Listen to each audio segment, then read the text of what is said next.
Hello दोस्तों, नमस्कार, आदाब। दोस्तों, सीरिया के साथ इराक, इराक के साथ ईरान, ईरान के साथ इजराइल, इजराइल के साथ सऊदी अरेबिया, सऊदी अरेबिया के साथ टर्की और जितने भी आप देश देखते हैं वो सारे के सारे शॉर्ट में मिडल ईस्ट और इस तरीके की शक्लें जो आजकल हैं यहाँ पर, इन सब का एक मामला दोबारा से शुरू हुआ है। और वो मामला ये है कि असलियत में यहाँ एक पिद्दा सा छोटा सा देश 80 लाख के करीब की आबादी वाला इजराइल, इस इजराइल ने सीरिया पर लगातार हमले कर रखे हैं। हमले करने के साथ साथ मिसाइलें दाग रहे हैं, हवाई हमले चल रहे हैं और इस हद तक सिचुएशन है कि कभी भी यहाँ पर सिचुएशन जो है वो ख़राब हो सकती है। ऐसे में इजराइल कॉन्टीन्यूसली बेंजामिन नेतन्याहू जो हैं वो सीरिया के बशर अल असद की सरकार को या रजीम को कमज़ोर करने और वहाँ पर आतंकवादी गुट होने के नाम पर या आतंकवादी गुटों को दबाने के नाम पर जिस तरीके से हवाई हमले कर रहे हैं, वहाँ से मामला बिगड़ चुका है और मतलब मोमेंट जो है वो गर्म होना शुरू हो चुका है। हीटेड मोमेंट्स आने शुरू हो चुके हैं, रिएक्शन जो है वो गर्म होने शुरू हो चुके हैं। और ईरान ने असलियत में इजराइल को धमकाया है कि या तो आप अपने हवाई हमले बंद करें या फिर परिणाम भुगतने के लिए तैयार रहें। जैसे ही ये बात आई कि अपने हमले बंद करें या फिर परिणाम भुगतने के लिए तैयार रहें, यहाँ सिचुएशंस बिगड़ती हुई नज़र आई। तो असलियत में मामला समझिए, ये इजराइल का ईरान का मामला क्या है, सीरिया क्या है। रशिया ने, और मज़े की बात ये, रशिया ने दोनों को शांत रहने के लिए कह दिया कि यहाँ दोनों के दोनों शांत रहो। अमेरिका की तरफ से कोई खास रिएक्शन नहीं है, सऊदी अरेबिया मुस्कुरा रहा है, बशर अल असद यहाँ पर एक टारगेट है। तो यहाँ इसे कहा जाता है middle east, drama of middle east या फिर मिडल ईस्ट पॉलिटिक्स। इसी को कहा जाता है मध्य पूर्व की राजनीति। इस मिडल ईस्ट पॉलिटिक्स यानी मध्य पूर्व की राजनीति में अगर आप देखें तो बड़े बड़े प्लेयर्स के अंदर जो मेन प्लेयर्स हैं, यहां एक तरफ अमेरिका मेन प्लेयर है और दूसरी तरफ पुतिन जो है या रशिया जो है वो मेन प्लेयर है। अब एक तरफ अमेरिका और दूसरी तरफ रशिया जो है वो यहां पर मेन प्लेयर हैं। अब यहां अमेरिका और रशिया की अगर आप बात करते हैं, अमेरिका और रशिया की अगर आप बात करते हैं, जो दोनों के दोनों यहां पर मेन प्लेयर्स हैं, उनके साथ साथ अगला स्टेप यदि आप देखते हैं यहां पर, यदि आप यहां पर अगला स्टेप देखते हैं तो वहां पर रीजनल प्लेयर्स की बात की जाए तो यहां असलियत में 3 रीजनल प्लेयर्स हैं। रीजनल प्लेयर्स यानी क्षेत्रीय जो शक्तियां हैं वो, उसमें सबसे इंपॉर्टेंट रीजनल प्लेयर है इजराइल,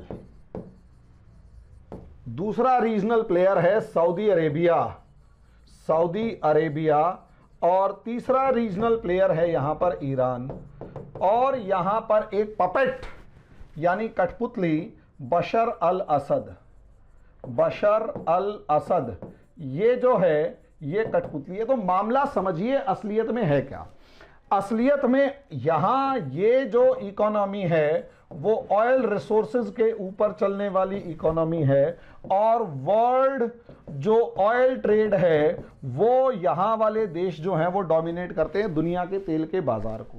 और सबसे बड़ी बात ये, अगर आप देखेंगे मोटे तौर पर तो आपको यहां पर नजर आएगा कि असलियत में ये वाला जो इलाका है ये मिडल ईस्ट है। और इस मिडल ईस्ट में मैंने आपको सारे रीजनल प्लेयर्स बता दिए कि कौन कौन से रीजनल प्लेयर्स कहां हैं। अब इसका अगला स्टेप यहां आप देखिएगा कि असलियत में अमेरिका और रशिया इस चीज के ऊपर या इस जगह के ऊपर सबसे ज्यादा क्यों लड़ रहे हैं। अमेरिका और रशिया इस जगह के ऊपर सबसे ज्यादा क्यों लड़ रहे हैं, क्योंकि दुनिया का जो ट्रेड है, वर्ल्ड ट्रेड, उसका 60% जो ट्रेड है गुड्स का यानी वस्तुओं का जो 60% ट्रेड है वो इस इलाके से जाता है। और जिस शक्ति का इस ट्रेड रूट पर कब्जा होगा उसके हाथ में पूरी दुनिया की नब्ज होगी, पूरी दुनिया की गर्दन होगी। यहां ऑब्वियस सी बात है, किसी टाइम पर रशिया और अमेरिका आमने सामने आकर, एक तरफ रशिया और दूसरी तरफ अमेरिका, ये दोनों के दोनों आमने सामने आकर लगातार लड़ रहे होते हैं और अपनी अपने प्लेयर्स को फिक्स कर रहे होते हैं। ऐसे में किसी टाइम पर अमेरिका ने अपने प्लेयर को ईरान की फॉर्म में फिक्स किया हुआ था और बाकी अरब कंट्रीज जो थे वो रशिया की तरफ थे। बाद में ईरान में इरानियन रेवोल्यूशन हुआ तो अरब कंट्रीज जो है वो अमेरिका की तरफ आ गए और बाकी जो ईरान है वो रशिया की तरफ चला गया। और इसी तरीके से परम्यूटेशन कॉम्बिनेशन, इराक जो है वो किसी टाइम पर अमेरिका की तरफदारी कर रहा था, बाद में रशिया की तरफ चला गया।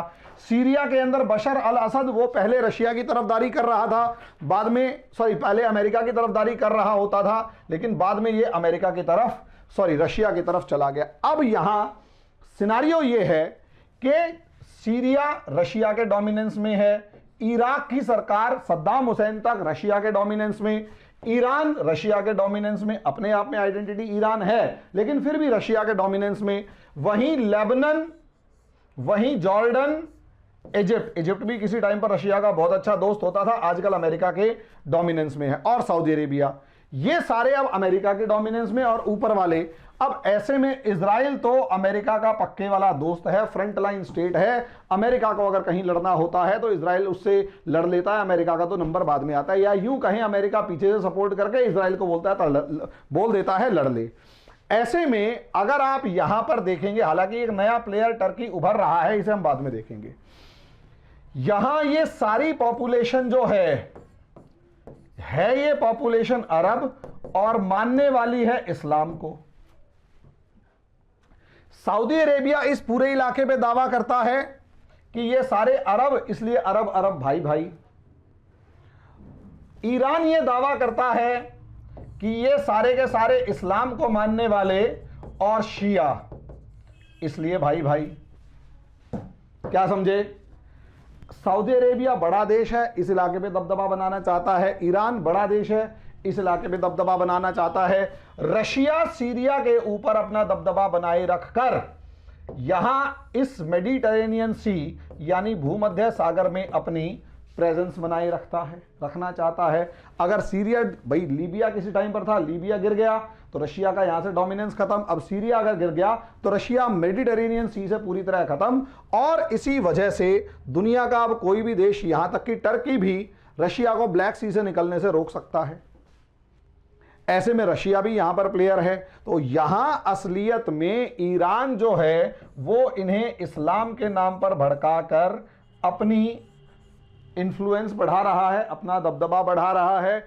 सऊदी अरेबिया सुन्नी आउटफिट के नाम पर आईएसआईएस जैसों को सपोर्ट करके यहां पर अपना दबदबा बढ़ा रहे हैं, और ये सारे के सारे इजराइल को दुश्मन मानते हुए इजराइल पे हमला करते हैं तो इजराइल इनको वैसे मारता है। नतीजा क्या हुआ? अब समस्या ये कि यहां पर अमेरिका की गेम ये है कि किसी भी तरीके से यहां से रशिया का इन्फ्लुएंस खत्म हो जाए। इसलिए रशिया जो है हमेशा धमकी दिए रखता है कि तुम में से अगर किसी ने पंगे लिए या तुमने अगर मेरे यहां पर कोई डिस्टर्बेंस क्रिएट करी तो अच्छा नहीं होगा। और यही एक पॉलिटिक्स है जिसकी वजह से आतंकवादियों को मारने के नाम पर या टेररिस्ट को मारने के नाम पर इजराइल जो है वो लगातार सीरिया पर हवाई हमले करता रहता है। टेररिस्ट को मारने के नाम पर लगातार सीरिया पर हवाई हमले करता रहता है। और जो सीरिया है वहां भाई अब कमजोर देश है, वो वार टॉर्न कंट्री है, विद्रोही ग्रुप्स को अमेरिका सपोर्ट करता है, सऊदी अरेबिया सपोर्ट करता है, और सेना को जो है वो रशिया सपोर्ट करता है। खूब जबरदस्त लेवल पर यहां पर जो डायलेमा चल रहा है वो इसी तरीके से। और यही कारण है कि ये जो आपको प्लेयर्स दिखाई दे रहे हैं स्क्रीन पर, ये सारे इस जगह पर अपनी अपनी गोटियां फिट कर रहे हैं, अपनी अपनी पॉलिटिक्स को आगे बढ़ा रहे हैं। और उसी पॉलिटिक्स का